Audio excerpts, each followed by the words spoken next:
जय Shri Krishna, Radhe Govind. Welcome back to Kanhamrit. आप सभी को ज्येष्ठ पूर्णिमा की हार्दिक शुभकामनाएं। आज ज्येष्ठ पूर्णिमा के शुभ अवसर पर हम रसपान करने वाले हैं पूर्णिमा व्रत कथा का, जिसे एक समय माता यशोदा के पूछने पर भगवान श्री कृष्ण ने उन्हें सुनाया था।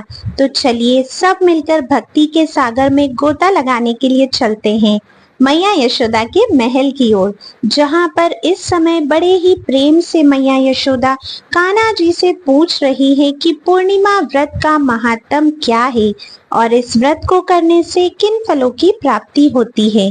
द्वापर युग में एक समय की बात है, यशोदा जी ने श्री कृष्ण से कहा, हे कृष्ण, तुम सारे संसार के उत्पन्न करता, पालन करता और उसके संहार करता हो। आज कोई ऐसा व्रत मुझसे कहो जिसके करने से मृत्यु लोक में स्त्रियों को विधवा होने का भय न रहे और यह व्रत सभी मनुष्यों की मनोकामनाएं भी पूर्ण करने वाला हो। तब श्री कृष्ण कहने लगे, हे माता, आपने अति सुंदर प्रश्न किया है। मैं आपसे ऐसे ही व्रत को विस्तार पूर्वक कहता हूँ। सौभाग्य की प्राप्ति के लिए स्त्रियों को 32 पूर्णमासियों का व्रत करना चाहिए। इस व्रत के करने से स्त्रियों को सौभाग्य संपत्ति मिलती है। यह व्रत अचल सौभाग्य देने वाला और भगवान शिव के प्रति मनुष्य मात्र की भक्ति को बढ़ाने वाला है। तब यशोदा जी कहने लगी, हे कृष्ण, सबसे पहले इस व्रत को मृत्यु लोक में किसने किया था, इसके विषय में भी मुझे विस्तार पूर्वक बताओ। तब श्री कृष्ण कहने लगे कि माते, इस भूमंडल पर एक अत्यंत प्रसिद्ध राजा चंद्रहास्य पाली अनेक प्रकार के रत्नों से परिपूर्ण कार्तिका नाम की एक नगरी थी। वहां पर धनेश्वर नाम का एक ब्राह्मण रहता था और उसकी पत्नी अति सुशीला रूपवती थी। दोनों ही उस नगरी में बड़े प्रेम से रहते थे। घर में धन धान्य आदि की कोई कमी नहीं थी, लेकिन उन्हें एक बड़ा दुख था कि उनकी कोई संतान नहीं थी। इस दुख से वह अत्यंत दुखी रहा करते थे। एक समय एक बड़ा तपस्वी योगी उस नगरी में आया। वह योगी उस ब्राह्मण के घर को छोड़कर अन्य सभी घरों से भिक्षा लाकर भोजन किया करता था। एक दिन वह योगी रूपवती से भिक्षा ना लेकर किसी दूसरे घर से भिक्षा लेकर गंगा किनारे जाकर भिक्षा में मिले अन्न को प्रेम पूर्वक खा रहा था कि धनेश्वर ने योगी को यह सब कार्य किसी प्रकार से करते हुए देख लिया। अपनी भिक्षा के अनादर से दुखी होकर धनेश्वर योगी से बोला, महात्मन, आप सभी घरों से भिक्षा लेते हैं किंतु मेरे घर की भिक्षा कभी नहीं लेते, इसका क्या कारण है? तब योगी ने कहा कि निसंतान के घर की भीख पति के अन्न के समान होती है और जो पतितों का अन्न खाता है वह भी पतित हो जाता है। क्योंकि तुम निसंतान हो, इसलिए पतित हो जाने के भय से मैं तुम्हारे घर की भिक्षा नहीं लेता। धनेश्वर यह बात सुनकर अपने मन में बहुत दुखी हुआ और हाथ जोड़कर योगी के पैरों में गिर पड़ा और विनीत स्वर से कहने लगा, हे महात्मन, अगर ऐसा है तो आप ही मुझे पुत्र प्राप्ति का कोई उपाय बताइए। आप तो सब कुछ जानने वाले हैं, मुझ पर यह अवश्य ही आप कृपा कीजिए। धन की मेरे घर में कोई कमी नहीं, किंतु कोई पुत्र ना होने के कारण मैं अत्यंत ही दुखी रहता हूँ। आप मेरे इस दुख को दूर करें। पर योगी कहने लगे, हे ब्राह्मण, तुम देवी चंडी की आराधना करो। फिर घर आकर उसने अपनी पत्नी से सारा वृत्तांत कहा और खुद तपस्या करने के लिए वन में चला गया। वन में जाकर उसने देवी चंडी की उपासना की और उपवास किया। चंडी देवी ने 7वें दिन उसको स्वप्न में दर्शन दिए और कहा, हे धनेश्वर, जा तेरे पुत्र होगा, परंतु वह 16 वर्ष की आयु में ही मृत्यु को प्राप्त हो जाएगा। अगर तुम दोनों पति पत्नी 32 पूर्णमासियों का व्रत विधि पूर्वक करोगे तो वह दीर्घ आयु होगा और जितनी तुम्हारी सामर्थ्य हो आटे के उतने दिए बनाकर शिव जी का पूजन करना, किंतु पूर्णमासी को 32 की संख्या पूरी हो जानी चाहिए। प्रातः काल होने पर एक स्थान के पास ही तुम्हें आम का एक वृक्ष दिखाई देगा। उस पर चढ़कर तुम एक फल तोड़कर जल्दी अपने घर चले जाना और अपनी पत्नी से सारा वृत्तांत कहना। ऋतु स्नान के बाद वह स्वच्छ होकर श्री शंकर जी का ध्यान करके उस फल को खा लेगी। तब शंकर भगवान की कृपा से उसको गर्भ ठहर जाएगा। जब वह ब्राह्मण प्रातः काल उठा तो उसने उस स्थान के पास ही आम का एक वृक्ष देखा, जिस पर अत्यंत सुंदर आम का एक फल लगा हुआ था।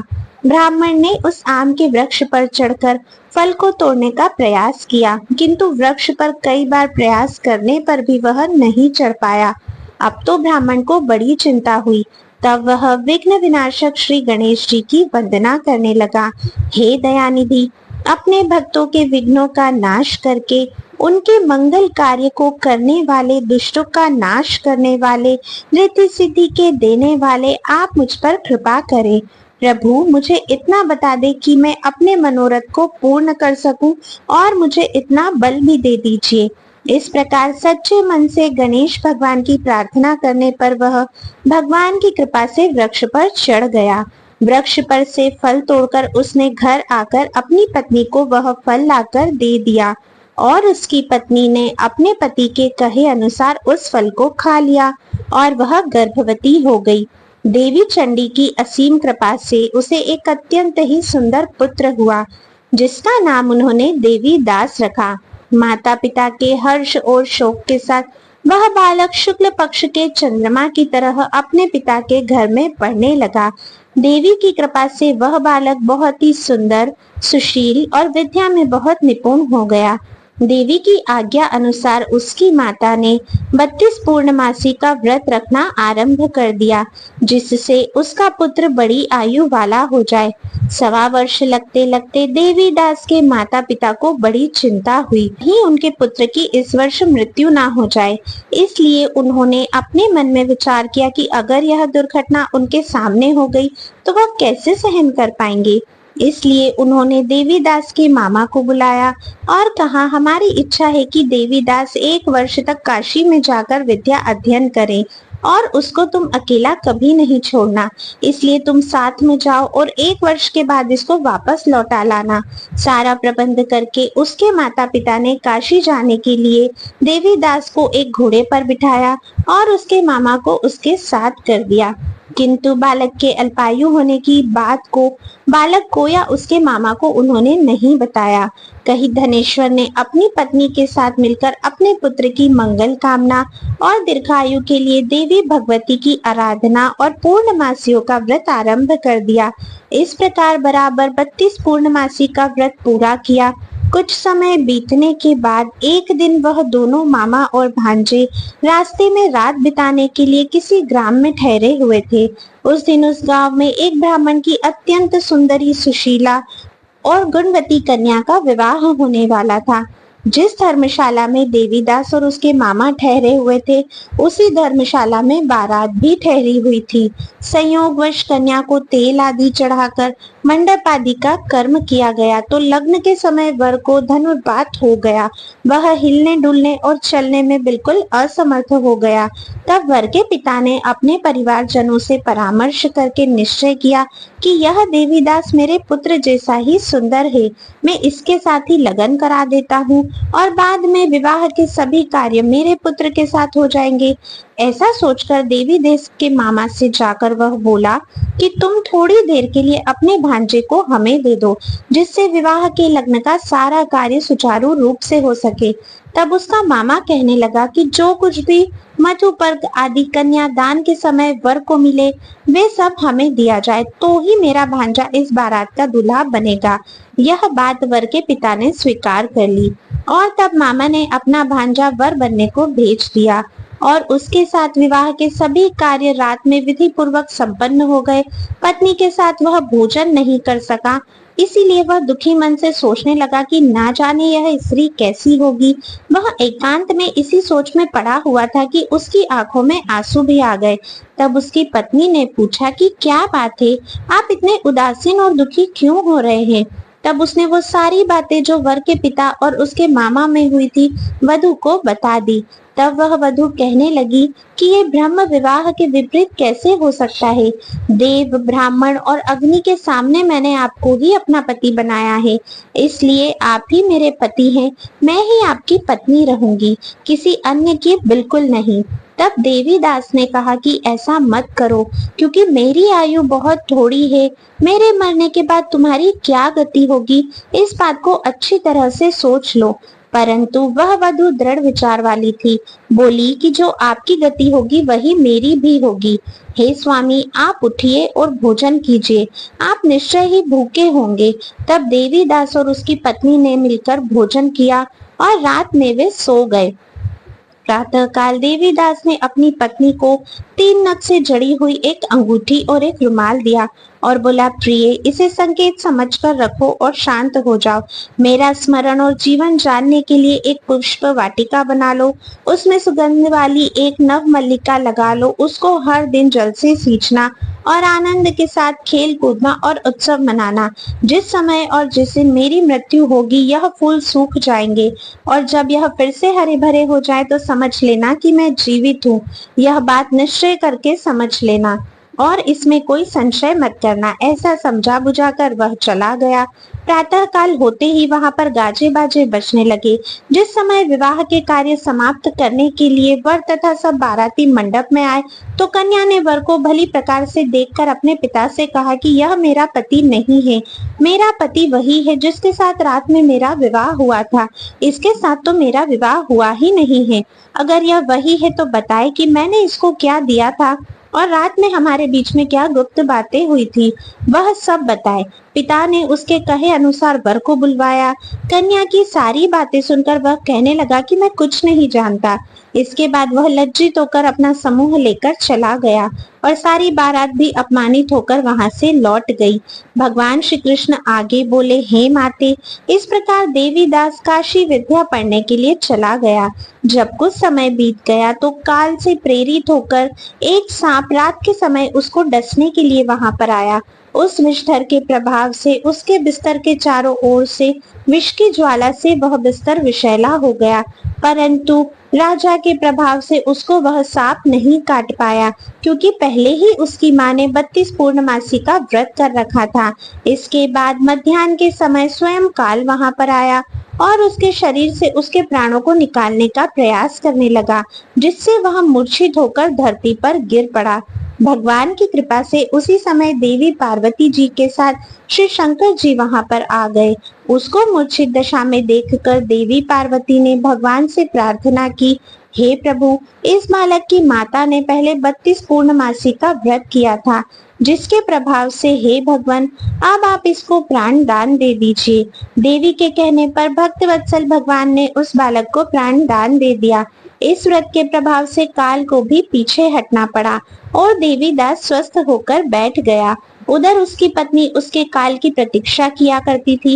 एक दिन उसने देखा कि उसकी पुष्प वाटिका में पत्र पुष्प कुछ भी नहीं रहे, सब कुछ सूखकर नष्ट हो गए हैं, तो उसे बड़ा आश्चर्य हुआ।